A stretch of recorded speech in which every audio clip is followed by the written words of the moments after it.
Нам дзесяцігоддзямі казалі, што беларусы ў вайну былі калабарантамі і нацыстамі. Але гэта была савецкая шыльда, якой клеймілі не толькі тых, хто сапраўды служыў акупантам, але і тых, хто спрабаваў захаваць беларускую мову, школу, друк і культуру. Ці былі людзі, якія ў 1941 успрынялі адступленне бальшавікоў як шанец? Так, але не таму, што любілі нацыстаў, а таму, што перад гэтым СССР прынёс у Беларусь голад, рэпрэсіі, расстрэлы, дэпартацыі і знішчэнне ўсяго беларускага. Гэта не апраўданне нацыстаў, яны прынеслі ў Беларусь акупацыю, тэрор і генацыд. Але ў сваіх інтарэсах дазвалялі абмежаванае беларускае жыццё, мову, школы, друк, культурную дзейнасць.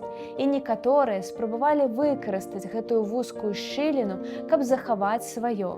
Таму слова «калабарант» часта было не пра праўду, а пра шыльду, якой кляймілі ўсіх нязручных.